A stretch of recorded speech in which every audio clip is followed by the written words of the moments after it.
Hello everyone! This is Katie Colleen here. Welcome back, Colleen Clan. Or if you are new, then come join the family. I am taking my wedding dress that I wore for my wedding to get married to my husband. I love him dearly.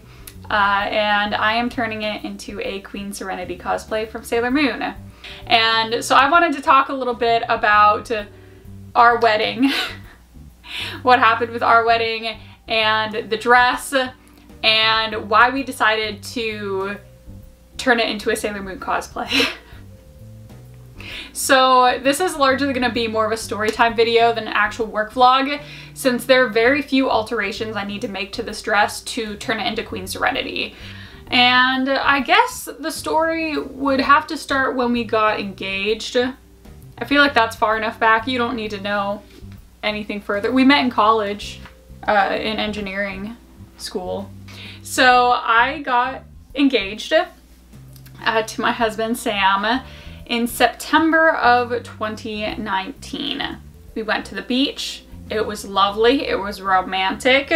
And, you know, he got down on one knee. He proposed with this lovely ring. And of course I said yes. And I knew I wanted to sew my own wedding dress. I knew before I was even engaged, before I even started dating anyone, I knew I wanted to sew my own wedding dress and design it myself. If you want a in the moment recreation, I do have a YouTube video right after I got engaged where I designed out the dress, if you want to see that, to see the prequel to this story. We got engaged in September and we set our wedding date for May of 2020. Now you may already be able to see where this story of ours is going. So I started on the dress pretty early. It was one of the few things I was absolutely certain about for our wedding. I didn't care a whole lot about like wedding colors or flowers or cakes. I wanted the dress. That was what I cared about, was the dress. I braved Joann's on a Black Friday to get this fabric. It was a bit over $200 just for the fabric. And then I got started sewing, and I had wanted to finish the dress by around February of 2020 so that I could use the time from March till May planning the actual wedding, and I didn't have to worry about the dress. And that's when, I'm sure you've guessed it, there was a worldwide pandemic. The pandemic happened in March of 2020, and it was 2 weeks to flatten the curve. It was just stay inside for a week or two. We'll be done by Easter, and we believed that at the time. So I wasn't really worried about the wedding until April rolled around and things were still bad. And actually, by the time our original wedding date in May rolled around, if you wanted to have a wedding, you had to have 10 people or less, and I think it also had to be outdoors. So it was just bad times to get married, so we postponed the wedding. We postponed everything, and we chose a new date of August of 2020, which I'm sure you guys watching this now thinks is really stupid, but at the time we were so sure that like August of 2020 we'd be done with this. I even remember thinking like, oh, we could probably have set the wedding for like July and it would have been fine. Like, do you really think we'll be doing this in August? Anyways, thankfully we hadn't gotten too deep into the actual wedding planning before the pandemic stuff hit. So the only thing we had scheduled was the flowers and the wedding photographer. So we moved those both to August.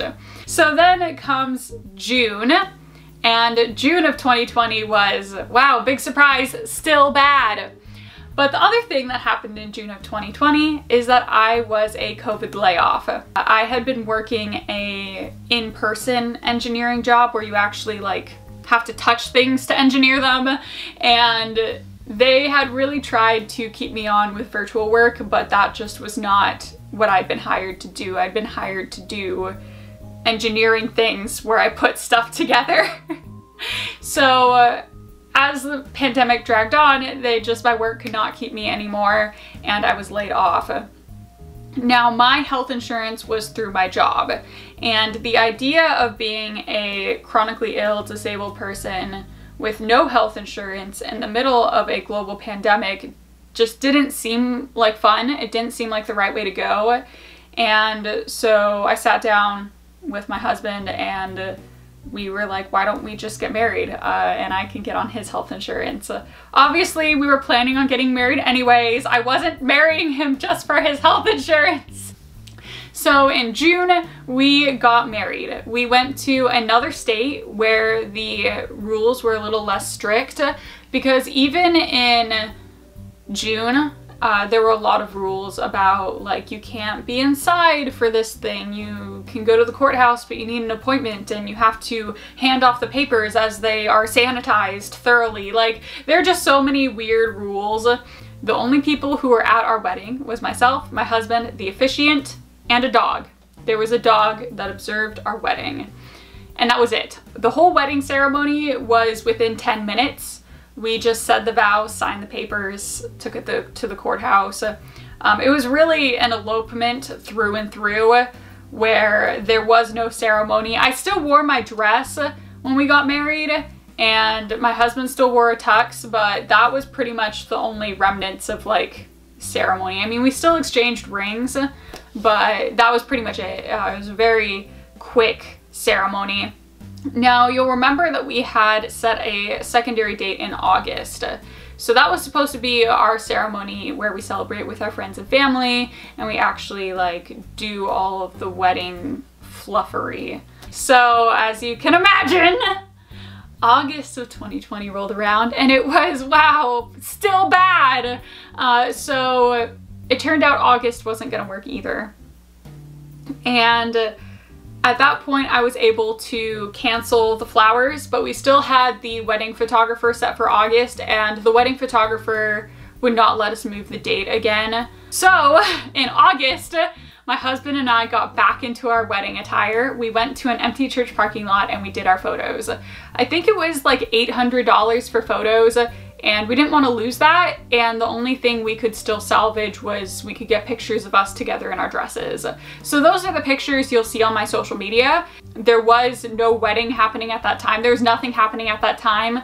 We basically just got into our wedding attire and staged everything just so we could save the photography costs. So after the August photo shoot, we had still entertained ideas of having our wedding be sometime later in the year, but as I'm sure you all know, 2021 wasn't super great either. Furthermore, weddings cost money, and at this point we've been married for over 2 years. We just celebrated our 2-year anniversary last June, so I think we're kind of over it. Like, this was a lot of work, obviously, to make this dress. It cost money to make this dress, and nobody got to see it. I wore it twice, and that was it. It has been in a garment bag since that day. 2 years later, where we are now, I'm putting together a Sailor Moon group at Lake City Comic Con, and I wanted to be Queen Serenity because sometimes I just like to be a con mom, and I feel like this was the perfect embodiment of my con momming. I was planning out this Queen Serenity dress, and it's a very long mermaid tail dress. I wanted to add some of the lace overlay, some of the sparkles to it, because she's magical. So I was thinking how I'd basically be getting the same fabrics I did for my wedding dress, and I'd be using the same pattern. And Queen Serenity's dress is a strapless, and I just don't do strapless dresses. They don't stay up.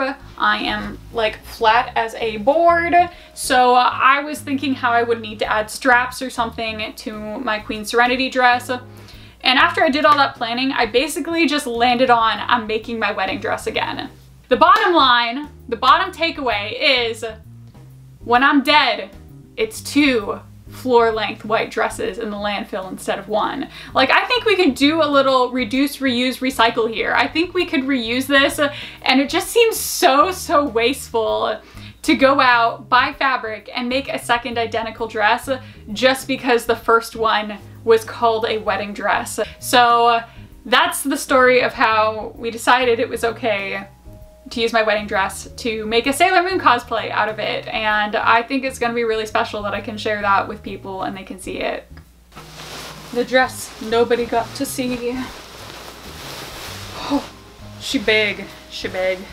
First of all, I made this dress with a huge train on it, which is not mobility aid friendly. So I use crutches, I use a wheelchair, and a long dress like this is not mobility aid friendly. And I knew that when I made the dress, and I was using mobility aids when I made the dress back in 2020. But the thing is, I had envisioned walking down the aisle, and I wanted this huge glamorous train walking down the aisle. You know, that magic moment for brides? Yeah, well, my magic moment was getting my dress caught in my wheelchair while we rolled down a hill. So this dress just got eaten up. Look at this. It is falling apart. It's so dirty on the train because it kept getting stuck under the wheels. It got so dirty. And when I had made this dress with such a long train, I just never thought it would be in those situations. As much as I love the long train and as much as that would match Queen Serenity, I think I just need to be realistic here and probably chop off some of this hem. And whatever I keep, I probably need to wash really well. It could definitely use a little, you know, stain remover. It's pretty bad. I will also need to add a big bow onto the front to match Queen Serenity. So thankfully I have enough of this lace left over for the bow, and I can just use my leftover fabrics to make the bow. Unfortunately, I think I'm gonna have to take off some of the hand beading. The hand beading is really pretty, I really love it, but that's pretty much exactly where the bow is going to go. And then the last thing I need to do is make some wings. I'm currently planning on just using wire, and I have some really lightweight sparkly organza to make her Queen Serenity wings. Let's also talk accessories, because I pretty much bought everything else for this costume because I didn't want to bother. Now for Queen Serenity's accessories, I just bought them off of Etsy from Starlit Creations. I will put the link in the description if you'd like to see this listing. So I have some earrings, I have her little tiara that she wears on her forehead, and then I have the big crescent moon to go on the bow. The last piece for this costume is the wig, and oh my, here she is. Oh, look at those 90s anime bangs. Hello. So this wig was commissioned from AOK Cosplay. They did my Sailor Jupiter wig, they did my Queen Bee wig. They're kind of just my like personal go-to for wig styling now.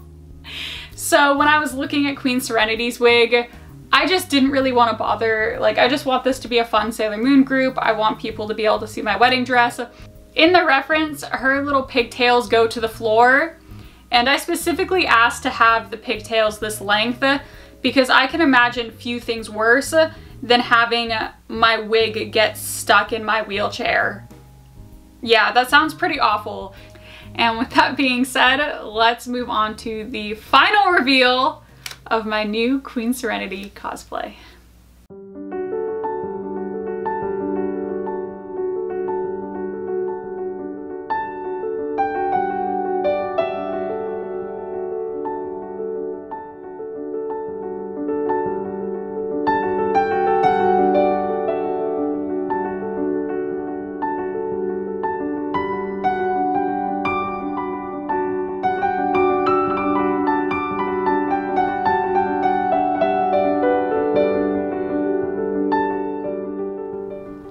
Here's the finished Queen Serenity. I love it. But, you know, I would be lying to say there weren't some emotions attached to not being able to wear the dress as I originally designed it and sewed it, like, down the aisle. But this is better than it sitting around and collecting dust, because wearing this dress down the aisle as I had originally made it, like, that ship has sailed. It's been 2.5 years since we got married. That ship, it's gone, it's gone. So I'm glad that I was able to repurpose this dress and bring it back to life as a Queen Serenity cosplay, and I think it looks fabulous. So thank you guys so much for watching, and I'll see you all in the next video. Bye!